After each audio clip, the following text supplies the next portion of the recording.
Welcome everyone to Club East St. Paul. My name is Chum Struby if I've not met you. Next month we're going to be in our regular room when you come back. So this month we're just in this room today. I want to just get started right away. We're running a little behind, and I know I want to give you as much time as possible with the panelists. So I'm just going to do some quick announcements for some upcoming events we have at the Minneapolis Club, which Rick is here. I know I've had a lot of questions and people ask about his group and his newsletters. Rick is right here. He's having on January 23rd with Upsize, Managing Rapid Growth is the topic. February 1st, he's having Navigating the Gig Economy. And then back here on the third Wednesday, February 21st, we're doing Attracting Your Next Best Hire, talking about hiring, recruiting, and employer branding. Our luncheons are sponsored by some wonderful folks and firms, and I want to acknowledge them. The University Club, which I've had really enjoyed being here and meeting the members that are in this room. Olson Thielen CPAs, a regional accounting firm and consulting firm, and Mike is here today. Schwegman, Lundberg, and Wissner IP attorneys for tech companies. The Irish Titan and Darin is here on the panel. Sunbelt Business Brokers of Minnesota, helping you buy and sell your business. And my company, Legal Shield, providing identity theft and legal protection. Before I begin, I do want to mention that this panel was formed and this topic picked because I just hear people talking about just kind of overwhelmed and baffled about the topic, and instead of having different speakers, I thought we'd have all the interrelated speakers all together for you to ask questions. And the point of this panel really is for you to ask questions. So the 45 minutes will go by very quickly, so get your questions prepared. After I start introductions, we can certainly go to your questions. I can start with my questions, but the less talking I do is probably better. It's one of my New Year's resolutions to listen more. So with that, if we could get started with the panel and having them give a little background about who they are, their firm, and we'll start with Tanya. My name is Tanya Macleod. I actually started doing strategy for internet firms back in San Francisco in the early 90s during the dot-com bubble, which was a lot of fun and learned a whole lot about getting these strategies written and out there. I eventually ended up in Europe for about 10 years where I worked on the corporate side, and during that time in Amsterdam, working for UPC, which is the largest cable company in Europe, worked with a lot of different cultures kind of coming to a crossroads. And I was doing strategy there, but I saw the importance of culture and common understanding of culture in executing strategy. I eventually moved back to the US and I consulted with companies setting up their marketing strategy and then helping them find and then managing for them their advertising agencies, which eventually just became more efficient to start which is what I did. So I own Cloud, and I also own 8 Valens to Oil Change stores.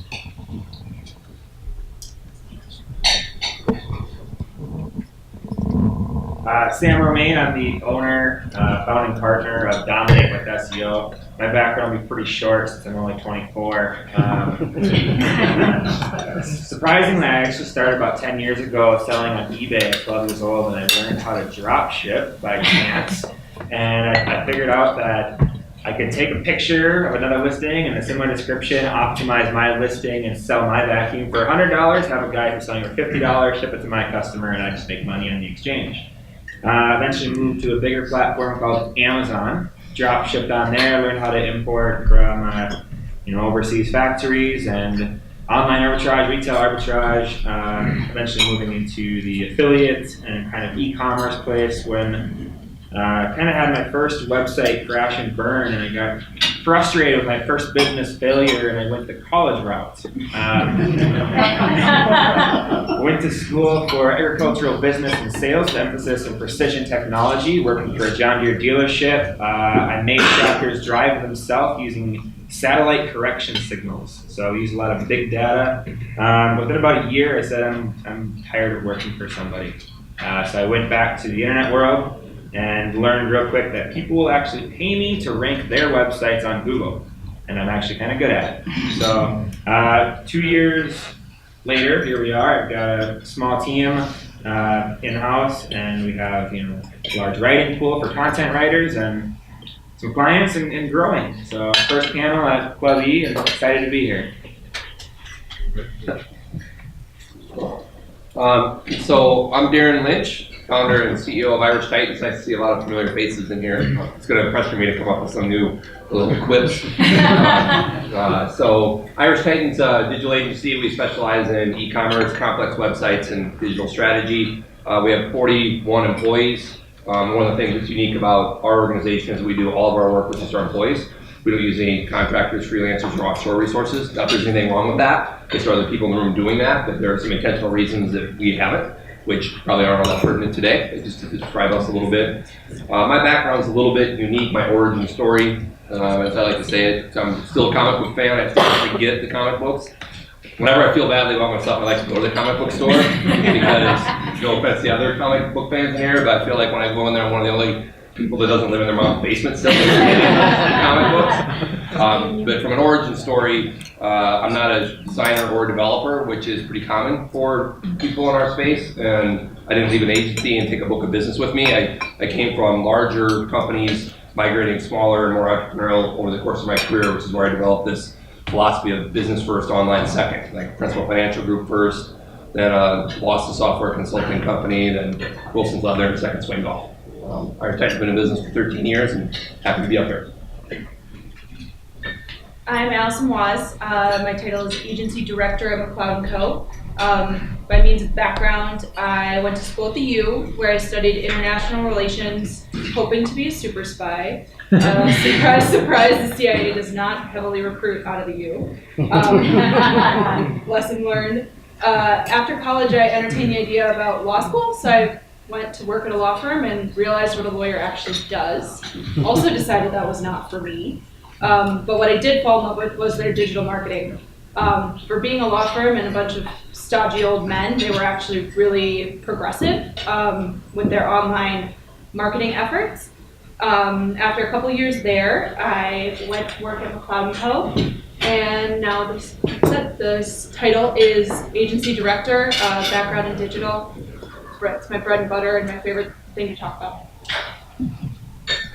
Okay, I'll start us off with what are some common misconceptions people have about your area of expertise? Sure. In any order. For me, I would certainly say the common misconception about strategy is that you don't need it. And a quick adage that I would put out is people never ever seem to have the money to do it right the first time, but they always come up with the money to do it twice. Strategy is extremely, extremely important. You do have to think about all of these silly questions, and that is going to help you have an execution that actually works. And if by chance you have an execution that works without strategy, you don't know why it worked and you can't repeat it.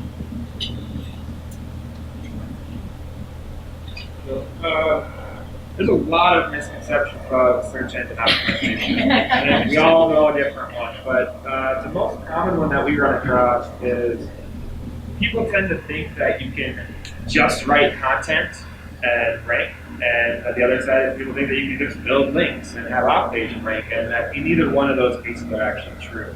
What goes into SEO is good content, good site structure, good coding, good on-page and off-page, having a real holistic program that you like to use in marketing, and think of the same way for your SEO too. You can't just have one piece of the pie, you have to have all the pieces connected.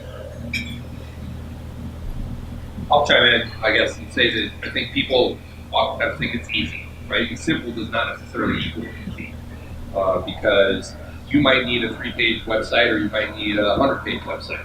And a 3-page website you could classify as simple, right? but it's still not easy to do that because you have to manage scope. It's a lot easier if you're printing this, you know you have some margins you have to live within. There are no edges on the internet. And everybody knows somebody that can build a website and can get people in your ear. You know, the guy told me at Panera he could build my website for $500. Why is this costing me $50,000? Things like that. And so it's not easy on either side because clients need to manage scope and understand their business and understand how to phase things. We, the practitioners, need to speak in plain business language and not sell snake oil. And we need to work with clients to manage scope. So it's pretty challenging, even with a simple project. I think there are a lot of misconceptions around social media. It's soft, it's cushy, it's not a fit for my business. But the biggest one that I run into is that social media can be handled by my niece, nephew, insert token millennial in my life. And just because they've grown up with social media does not mean that they are equipped to handle your business's brand and your business's marketing dollars. And so there needs to be a strategy in your social, just like there's a strategy in everything that you do with marketing. We started with some misconceptions, and I no person or company wants to make a costly mistake in any part of their business, but in your experience, can you share a story of an unnamed person or company doing something that we should not repeat? No, we want the names. Well, we have this client, Olsen Thielen. Full disclosure, they're not a client. I just want to get Mike. We should be. Correct, you should be. Yes. Somebody was championing you. Yeah, probably a bad sales process. Probably bad champion. I guess since I talk, I'll kick this off a little bit. I think that something that I would guess we've all experienced and many people have experienced if there's people. I know there's some people nowadays that are in our space too. Build it and they will come, right? Like we had a client who invested quite a bit in a really sophisticated, great looking, great operating e-commerce site, but would not invest in the marketing to drive traffic to that regardless of the channel, whether it was SEO, content, affiliate marketing, etc. And here they are a year later really struggling because they thought, well, we're going to build this site that off-page SEO is stellar, the site architecture is stellar with the analytics plugged in, and we're just going to drive that. And it hasn't worked for them. And actually, this site, and this is, I mean, I'm opening the kimono a little bit that could reflect poorly on us, really, if you don't know the whole full story, but they're actually selling less now than they were before because of some changes on their marketing team with people who were investing in marketing even with a bad site before. So just because you build a new site doesn't mean that you're going to get visitors if you don't invest in more than that. I want to kind of hang on the back a little bit. We had a case where a client or a prospect that we were pursuing, they were engaging with us and having some discussions, and they decided they wanted to build a new website before SEO, which is a good thing. I think a good website is always a good start, right? One of the things we warned them about is if you build the website wrong and don't do some of the right steps, you will lose a lot of the power that your website has built up over time. And so we asked them, you might want to have us on a small retainer, just kind of helps guide the process. Now, like, we have our own internal team, we know what we're doing. This is a very large company, and we've seen it many times. We do a lot of white label stuff for our company too, so we work with other agencies and web designers, but a common thing we see is that you can't just make a new design and have everything transfer over. There's a lot of technical things that go into actually transferring the power from your previous website structure to the new website structure. So when your consultant tells you that you have to do certain things, he's probably not lying to you. We had an incident with, which has a little bit more to do with brand building, but we worked with the sales team in order to build a brand that then was going to be sold, obviously. Or products were going to be sold, and the CEO kind of intervened and said, I know that everybody's kind of going in this direction, but I want to go in this direction, and just kind of gave us a mandate to, this is what I want, this is what you're going to do. And we warned him against that because he was dealing with the sales team. He did eventually prevail, launched the brand, and it went because nobody would sell it, because nobody believed in it, didn't have any buy-in. And that lesson kind of translates throughout pretty much everything you do if you do not have buy-in from your team, particularly when you're executing internally. Don't waste your money. Yeah. You think they know what they're doing. Don't mistake that token millennial or that token whatever for reality. CEOs are the worst. They are the worst. I can follow up on that. Have a direction. Like with social, I once was having a meeting with a client and they said, well, what do they want me to be? What do they want my brand to be? And if you're not authentic, particularly on social, something that moves really quickly, and that is the primary point of contact with your customers and your audience, if you're not yourself or a better version of yourself, then you're going to get lost, and nobody's going to want to connect with that. And what's the point? Why waste your energy? So I think you need to be, don't have on blinders and just do what you want to do, but also have a direction that you're headed, because without it, you're just kind of aimless. Have that brand structure. Right. Have a structure, have a goal. But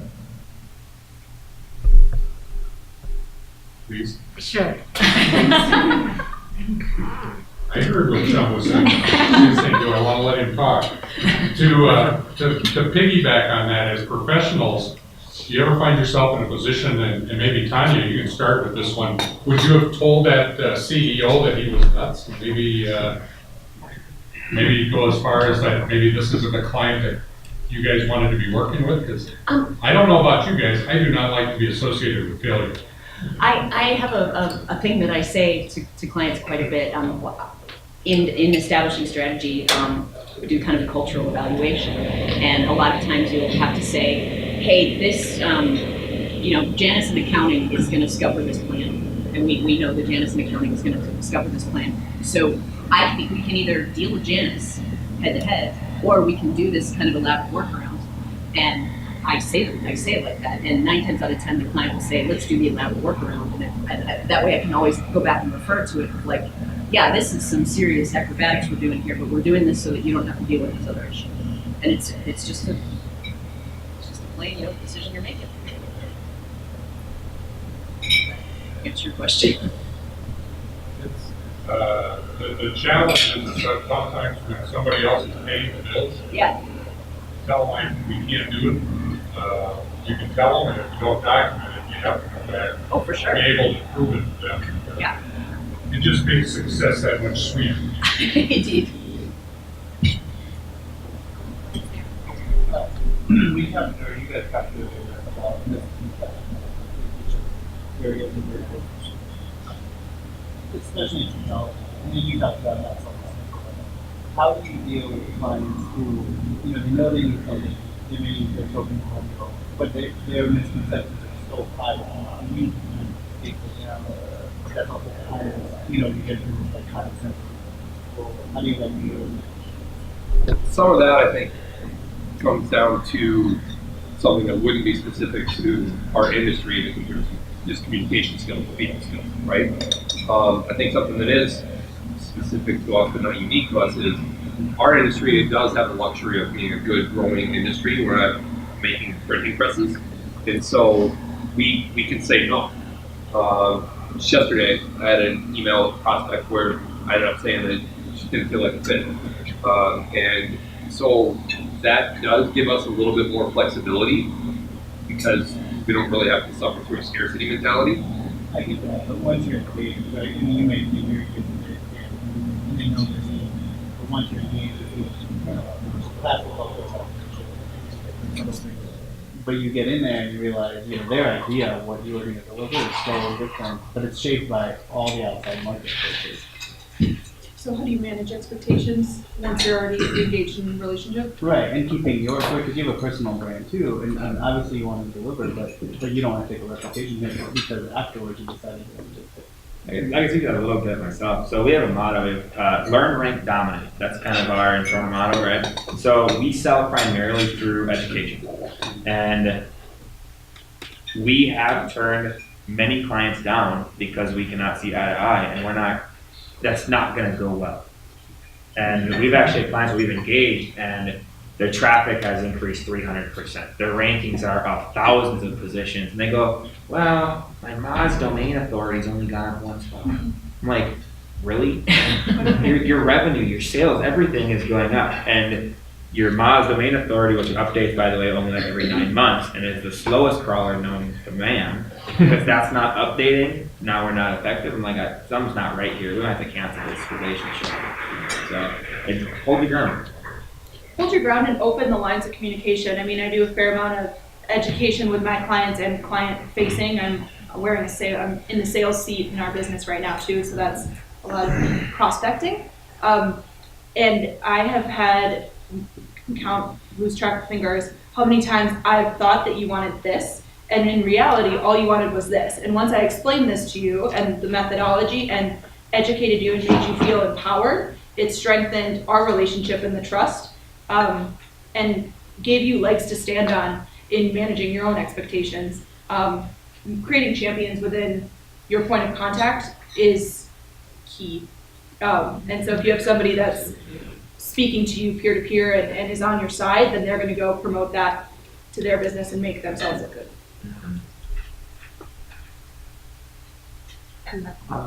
We heard the last question and a little bit into this too, both a spend like in the here and now and then a downstream spend in supporting what you just did.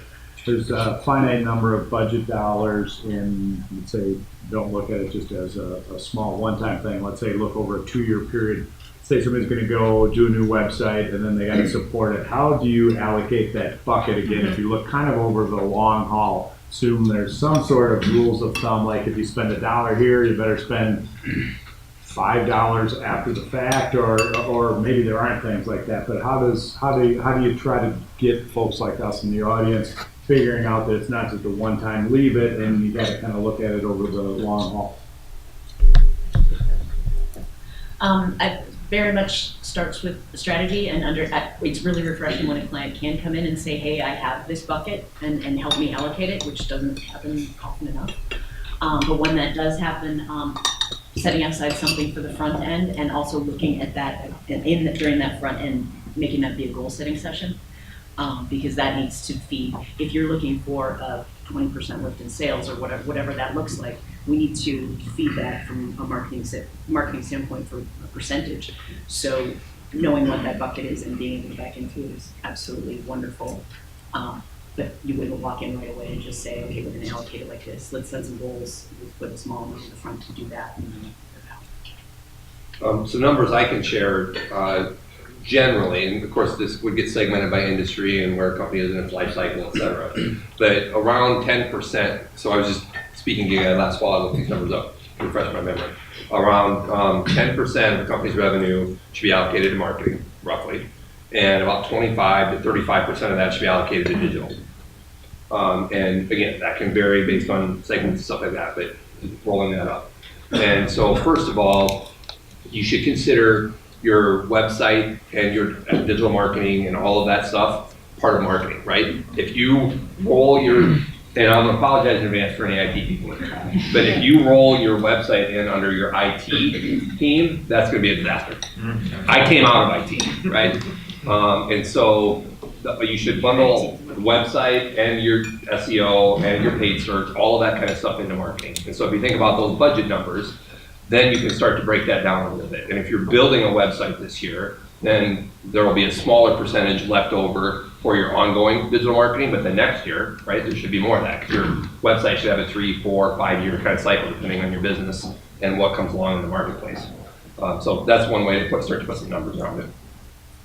So there aren't rules of thumb, like if I was building a house and then say, okay, the kitchen is going to cost whatever, 20% or 15%. So there's not any kind of rules of thumb to say, okay, if we have a $50,000, $100,000 website, and boy, I better support it with blank, or we're going to get the scenario where this one got built and nothing happened because they didn't support it. There's so many opportunities. I'm using the opportunity word very widely in a kind of guerrilla sort of fashion. There's so many opportunities in digital and social media.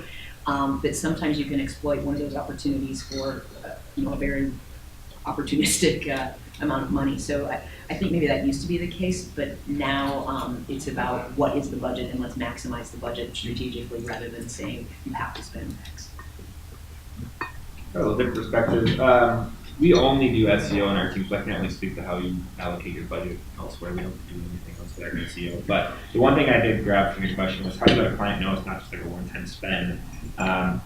We like to explain that. Think of SEO or search engine optimization or ranking as a race, right? And so everybody who's ranking number one, they're beating you. So you have to catch up. You got to sprint. Once you're number one, if you just stop, what happens? We're all running the race together. I stop. Everyone else, they're going to catch up over time, right? So if you just stop doing your marketing, they're going to catch up. They're going to beat you and get back to where you were. So now you just wasted all that money. So we kind of explain more like a race. That's part of allocation. Can't speak to it. I once heard that a marketing manager whose salary is bigger than their budget is doomed. And I think that's kind of a helpful frame of reference is you don't invest in your people and invest in your team, whether that's an outsourced agency or that's an in-house or some combination. But don't expect one person to be able to do it all themselves. You need to give them a budget and that needs to be clear. And the beautiful part about digital is that budget allows wiggle room and you can pivot. You can pivot quickly. And as the market changes, as the industry changes, so can your spend. And you're working with real data, so you have real-time numbers. If you all were CEOs of your own startup companies, what questions would you ask yourselves to assess your capabilities? If you were trying to hire yourself, what's the hard question you would ask yourself? That's a good one. Yeah. I think I want to see some case studies, frankly. What do you do in St. Patrick's Day? I mean, I think the questions that I would want to ask them seriously would be case studies, and I would be more interested, or I am more interested in the questions that are asked of me, by that agency. What are they trying to get into? Are they asking surface questions that are about, are they asking about your goals? I mean, that's really, really important. Do they understand what your business goals are, and are they getting into that aspect of things? Because if they're just saying, okay, let me ask you some surface questions about this kind of stuff, they're not getting into what they need to accomplish. I mean, for Darin's business first, online second, I think that's a perfect adage of, let's talk about your business. And if they're not asking you those kinds of questions, I wouldn't give a thought to it. Yeah, I guess to answer your question, some things that if I were in your shoes, I would ask are, like, what's your resource model? Is it employees, contractors, freelancers, offshore resources? And again, none of those are bad, but what is your resource model? What sort of tools are you using to manage your projects, both internally, but more specifically externally? Like, how do you update us with progress? How do we manage conversations? How are we managing content? So what sort of tools are you using?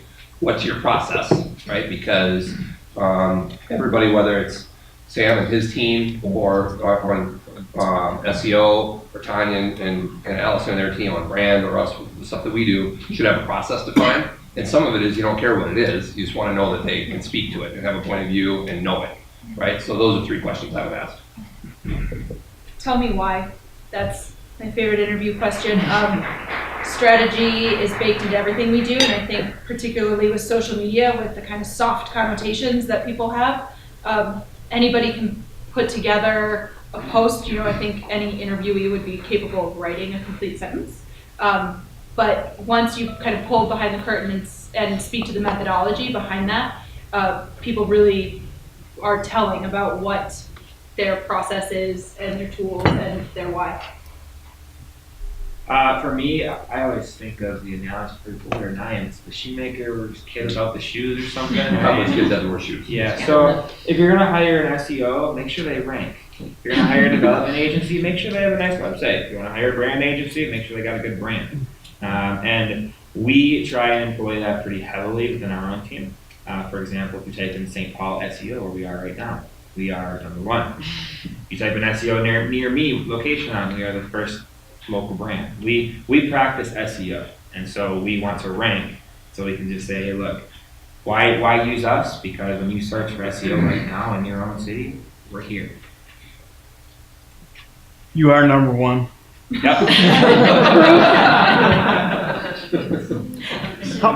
how important is it that your digital agency knows your particular industry? Or is it something that you can cross industries quite easily? I don't think it's very important at all. I think that they need to be business minded, and they need to understand what they are executing. But it's business problem solving, and if you take any, all businesses are a little bit different. They're all special snowflakes, but they're all a big snowdrift in even too.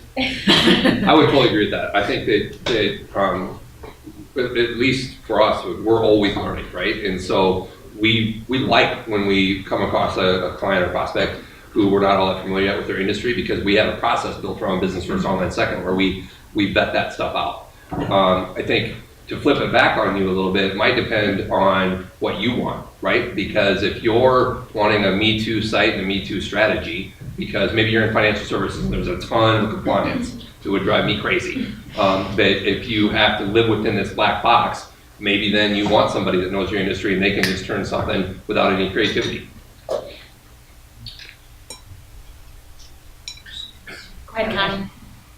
What do you see as the future of AI in marketing? How's that going to affect it? What are the changes that you... I'll speak to that one. We did a lot of research in our team about using artificial intelligence to do cognitive analysis based on keyword to find high buyer intent keywords. Here's what I can tell you about artificial intelligence right now is that true artificial intelligence, in my opinion, will not be possible until we have quantum computing figured out first. But when it happens, it's going to change everything. It's going to change everything. I maintain from a strategy perspective that no matter how much artificial intelligence we put in the world, ultimately we're still going to have connections with people. So I think that from that perspective, yes, we need to treat artificial intelligence as a tool, but I don't think it can change anything, in my opinion, from strategy. Not a CEO, Darin. No. I was at a conference a couple weeks ago, and the speaker said that AI is going to be writing content and is writing content, and my heart dropped. So I was like, what is the future? But I think in social and in branding in general, that your story is an important, intricate part of that, and that is innately human. And so there's going to be a molding, but there's a blend, but you can't take the humanity out of your business. Automation is going to be helpful, and it's going to be a tool, and it's going to make you happier. But yeah, AI is not going to take your job. Depending on what your job is. Yeah. AI is not going to take your job as a social media content writer. Yeah. I want to expand a little bit more on this since we've done so much research on it. So let's walk through a scenario here of how artificial intelligence could be used. It's kind of exciting. And if I lose you, just let me know. We can, with supercomputers and artificial intelligence, look at a Facebook page, which may have 1 million people on it, okay, who like the page. We can look at each individual person who likes that page and make a decision on what their personality type is. Okay? Then you can lump that information into blocks and say this 60% of your audience, 70% of your audience identifies with this personality type. And furthermore, if you want to convert them, you need to say these things, use these pictures, use these colors. So now when my team is creating content, we take your brand voice and we insert those things that we know, backed by data, makes that person convert. We also know what keywords that person is using to search and what keywords makes them tick, and we can get their exact buyer intent keyword ranked, and then give them content that we know makes them convert well, all through artificial intelligence, and takes really no more than a few minutes and a click of a button. So that's something we're trying to develop right now on our own team. If anybody wants to invest, it's pretty cool and exciting what can happen. But again, there is still going to be a human element to control it. At least for the foreseeable future. So Skynet.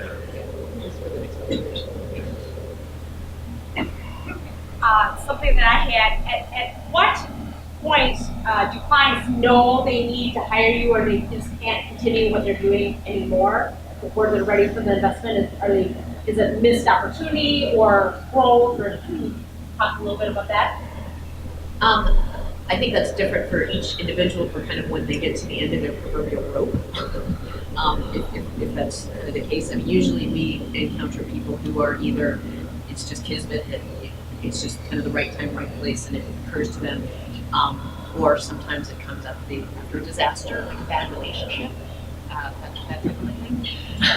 Those are not my favorite to clean up, but it is a good, it is an opportunity. Something that a little bit maybe unexpected answer is generational shifts or exchange handoffs. We do a lot of B2B e-commerce, and we've had a number of clients come to us when the business has been turned over to them from their parents. Maybe the business was founded by their grandparents even, and the parents are in their 60s, maybe 70s, and they're like, hey, we're all, it's in your hands now. They're like, fine, let's do e-commerce. We've been telling you guys we need to do forever, right? And so sometimes that's a trigger. Sometimes it is change just from that business. So it's not a generational shift. New ownership comes in, or a new marketing person gets hired. They open a new product line. Those are some of the triggers that tend to seem to be prevalent in our space. We have two big times people realize they need us, and one is when they got their first sale from the internet, they didn't have to do anything, and they call and go, it worked, why would I get more? And we said, all right, well, welcome to the party. And the other time is when they decided they wanted to be cheap and hire someone who didn't really know what they were doing, and their website all of a sudden is burned or penalized or slapped or whatever. And they went from having all these leads and now they have nothing. And they say, I don't even know what to do. And that's kind of a sad situation because you can't really guarantee that we can get that back. Now we do a lot of penalty recovers, we're really good at it, but there's still no guarantee. And so once you've been slapped, if you decide to go cheap in the budget route and you get slapped, you might be done. And then you gotta start a new website, start all over again. So those are the two times we really see people coming in, as well as what you said, the generational shift. I like to work in agriculture, that's kind of my background. And I'll tell you what, the last generation of farmers and agribusiness owners, they didn't even know how to use a smartphone. So the new generation coming in, they're saying, yeah, everything's online. We need a website, we need marketing, we need all this stuff. And there's still kind of a hesitation there because the 7-year-old dad or grandpa still runs the checkbook. So that'll change more.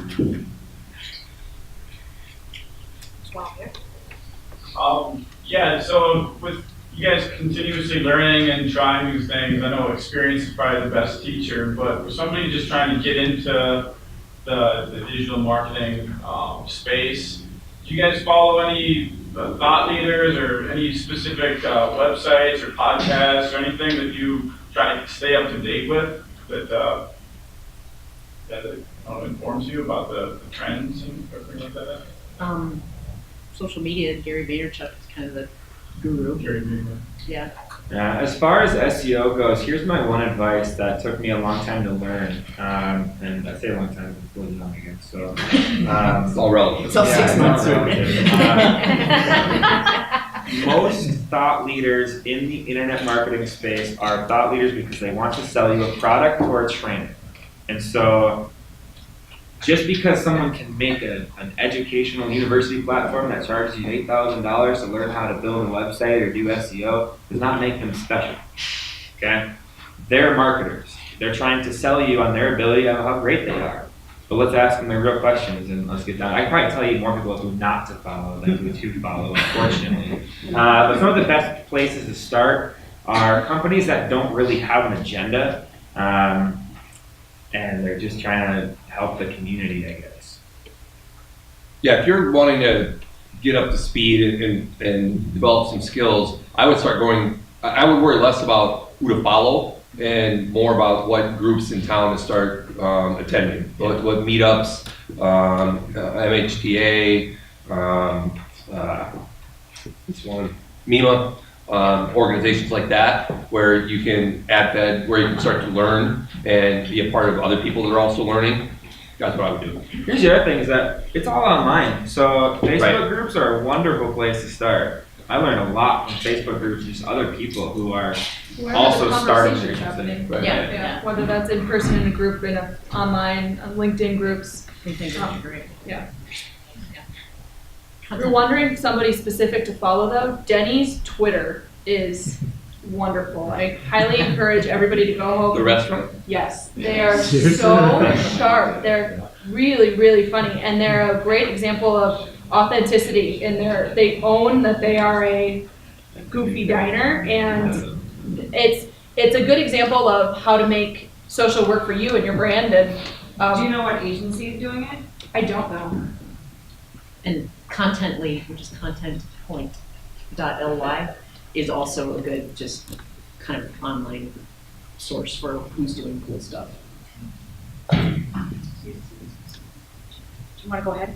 So I was curious, like, if you were talking to high school students right now, what would you say to them in regards to, as they're embracing getting ready to go to college, and as technology and social media is constantly emerging and changing, what would you tell them to do to kind of prepare themselves now, and what direction would you tell them to do as far as college? Because I feel like when I'm mentoring high school students, I kind of get a little bit of both. I get, well, I don't know if I need to go to college anymore because I can get 100,000 followers now and I can sell a product and I don't need that per se in college. Versus I get a lot of people who say, nope, I'm going and I'm going to focus on AI and do that. What would you say would be your route, like maybe if you were back in high school now, or what would you recommend to them? I have a daughter who's 16 right now, and I have one that just went off to as a freshman in college. The daughter who's 16 is an Instagram superstar in her. I do not, when I look for people to hire for social media, I do not require a college degree. However, I have the people come in and I say, what qualifies for this job? And he says, I have an Instagram account. Well, you're adorable. I think it's a lot more of, I don't think you necessarily need to go to college if you're going to go kind of the social media or content route. And but if you're going to AI and engineering and that type of stuff, absolutely. My advice to my daughter, who she's undecided if she's going to college or not, she should go for art, but is to help her get a website. I am helping her get a website now and get a lot of credibility for her photography business right now. She's 16 and she's got SEO juice going back to 5th grade. So we're all about like what names do you use, what do you use on social media and that kind of stuff. And if she decides to pursue it, she could be set up without ever set up college. That's what she wants to do.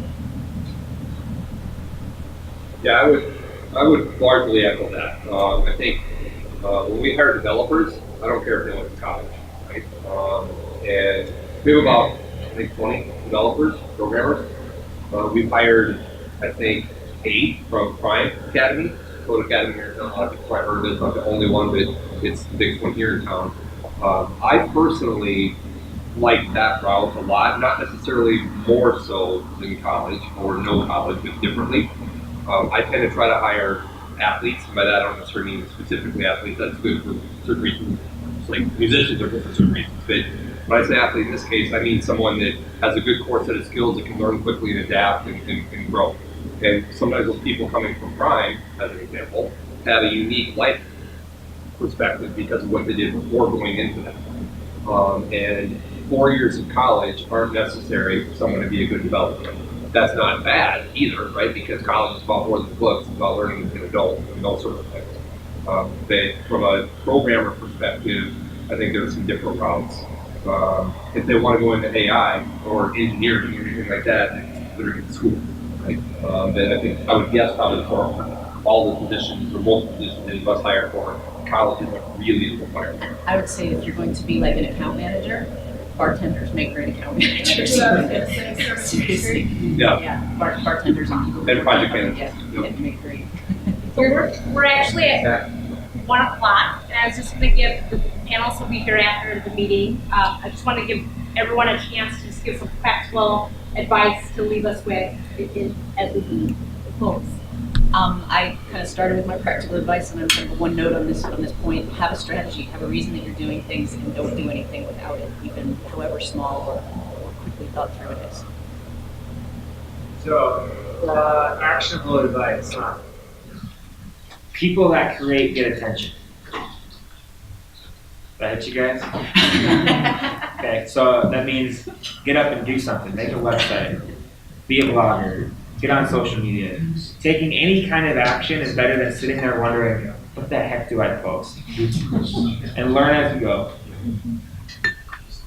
I would block and tackle. I think a lot of people overcomplicate what they're trying to accomplish and then overlook some really simple things that make a big difference. Like if you're an e-commerce shop, do abandoned shopping cart emails. It's amazing. Only 40% of e-commerce sites use abandoned shopping cart emails, which are pretty easy to set up and highly effective from an ROI perspective.